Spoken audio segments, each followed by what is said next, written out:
So over the weekend, we witnessed one of the most controversial decisions, one of the most controversial fights in recent history when it comes to the sport of boxing. The undisputed fight between Josh Taylor and Jack Catterall. Josh Taylor fought in front of his hometown fans in Glasgow, Scotland, defending his undisputed status, defending all his belts against Jack Catterall.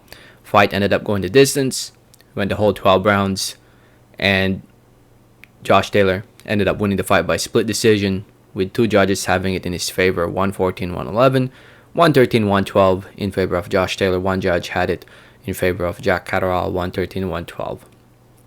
It was a controversial fight. Referee got involved a lot. There were point deductions.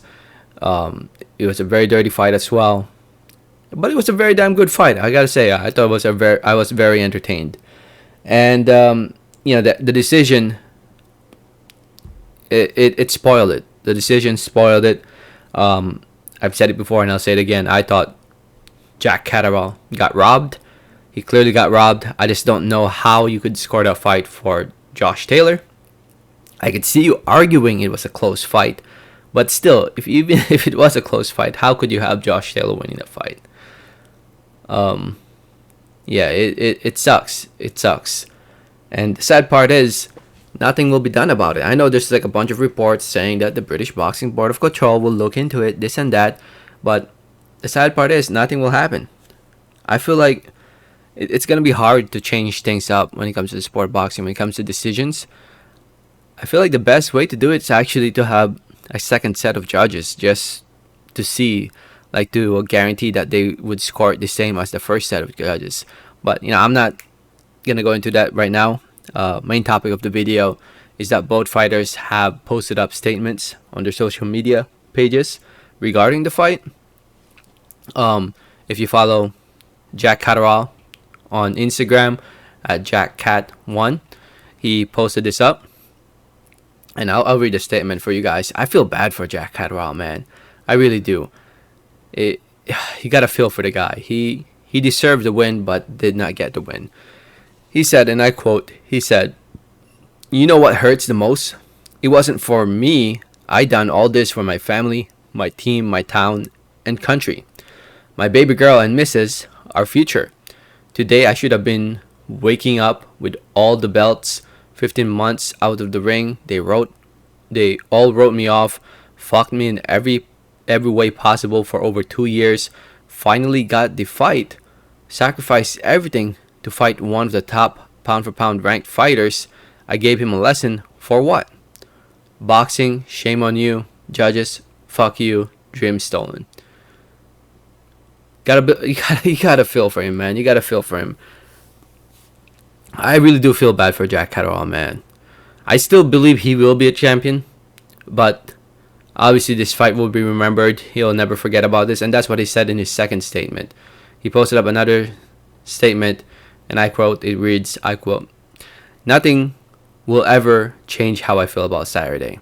I won that fight. I came to the champion's country and gave him a lesson. The decision doesn't sit well with me. I don't think it will ever will. They stole a moment in my life I'll never get back. I stand with everyone and agree big changes need to be made. The corruption in the sport we all love is so damaging.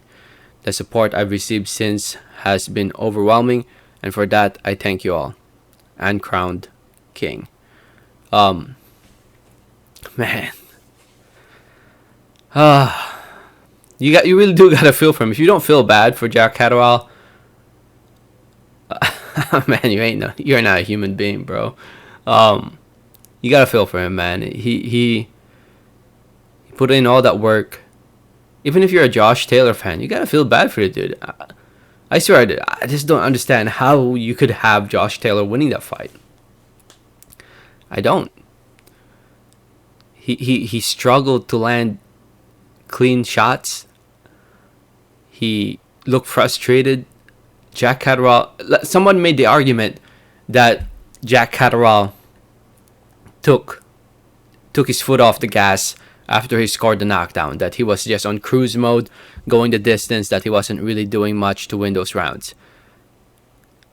Even so, I still can't see how you could have Josh Taylor winning. But, to each their own, I guess. Josh Taylor, on the other hand, if you follow him, where is it? At Josh Taylor Box 1, he recently posted this up. It's a long statement as well, so I'll read it for you guys. And I quote, it reads, "I have taken a few days for some well-earned time with my family. After not seeing them for a few months, I've had a chance to watch the fight back. First and foremost, I want to congratulate Jack Catterall on a great fight. He rose to the occasion and fought a valiant fight. However, I believe I won a very close fight. Many fans believe Jack deserved the decision, and that's fine. We both went in there and fought our guts out for 12 rounds, but the personal attacks on myself and especially my family are disgusting and uncalled for. My days at 140 are numbered.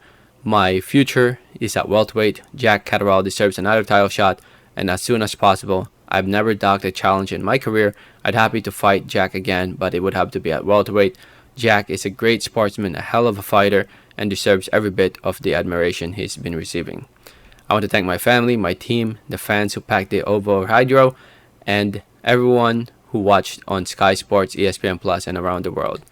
Fighting as the undisputed champion on Scottish soil was a dream come true, but I'm only getting started. I'll be back and better than ever, this time ready to conquer the welterweight division. So that's a statement from Mr. Taylor. So I think Josh knows that. I mean, he says that he thought he won a close fight, but he knows. It's a good thing he didn't say anything bad, I guess. But yeah, it looks like Josh is definitely moving up to 147 now. Jack Catterall will have another shot at the world title. He'll be a world champion. No doubt in my mind, he'll be a world champion.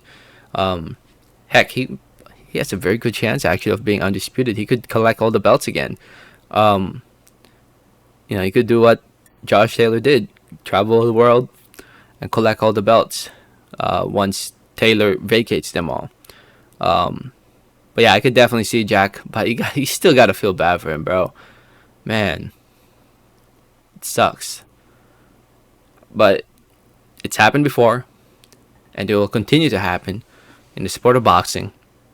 That's why I'm kind of not super affected by it. Over the years of watching the sport of boxing, for what, like watching it closely as I have been for the past 10 years. There's a lot of these decisions that take place, not just in the UK, but around the world. The US, Mexico, Canada, a lot of them go under the radar. And, it's kind of sad that I'm used to it when I think about it. It really is. So, who knows if there will be change. I hope there will be change for the better. And, and I guess we'll have to wait and see if there will ever be change. I look forward to seeing what's next for Josh Taylor at 147 pounds. Seems like he wants to challenge Crawford. As for Jack Catterall, like I said, he will be champion again. No, he will definitely be champion. He hasn't been world champion before, but he will be a world champion. And he definitely has what it takes to become undisputed by traveling around the world and collecting all those belts. Let me know what you guys think. Let me know your thoughts. Thanks for listening. Thanks for watching. And like always, have a great day. Alright, thanks.